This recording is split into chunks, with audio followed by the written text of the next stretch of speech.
তো গাইস আজির ভিডিও আমার শুরু হচ্ছে পূজা করবানো পার্ট 2 ভিডিও আর কালি চার্জে পার্ট 1 ভিডিও আর এটা হলা পার্ট 2 ভিডিও আর তুমি কালিরা ভিডিও দেখি দেবো সেমি ফাইনাল খেলাটা আজি এটা খেলবো ফাইনাল হাতির লাই আজির ভিডিও তোমাকে দেখবার লাগবে টিকে ভাল লাগুথিবা পূজা পুজি করে সালা আমার উপর ব্যাটসম্যান দুইটা ব্যাটিং করে যাচ্ছন না আর ব্যাটিং भी করে যাচ্ছন না ফিল্ডিং भी গুটে भी ফিল্ডিং নিয়ে লাগবা তালা ব্যাটিং করে যাচ্ছন না ই মনকে जनता লাগুথিবা যে উপর দিয়ে সব বলকে 6-4 পিল্লা আন্দি লাগুথিবা ছাড়া 6-4 পিটি নে পালে কা করবা আমার উপর ব্যাটসম্যান যে গুটে আউট হি ছাড়লা না এটা भी আর গুটে আউট भी গলা না কা করবা সব বল 6 মারা চকা না আউট আউট হি যাচ্ছ আমার পাটে 6-4 নে মালে নে জিতন দি লাগুথিবা হেতি লাই সব বলকে 6-4 মারবা চকা ন ছন না আর আউট আউট হু ছন না बड़ा हरामी हो बेटा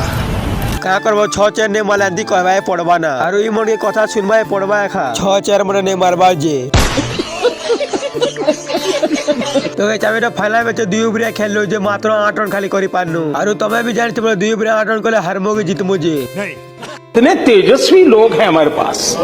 कितने शानदार विचार रखते हैं। और तुम्हें भी तो जानी भी थी 2 ओवर 8 रन हवा खाजिले हमें हारी भी गनु तो गाइस हमें हारी गनु तो छाड़ो हमें तो 2 नंबर तो हेनु ट्रॉफी गुलो तो मिलबा फाइनल ने जीती जे का हला 2 नंबर तो हेनु हातिले आज टिके मोगेटी खुश टिके लागु छे और हमर कैप्टन के तो टिके खुश टिके लागु थबा मन अधिक टिके को का जे जेके कैप्टन के 2 नंबर ट्रॉफी जीताला जे तो गाइस ट्रॉफी मिल लगा हमर पार्टी फोटो खिंचा जे चले चलो का नो मिनी ब्लॉग में मिलु छे।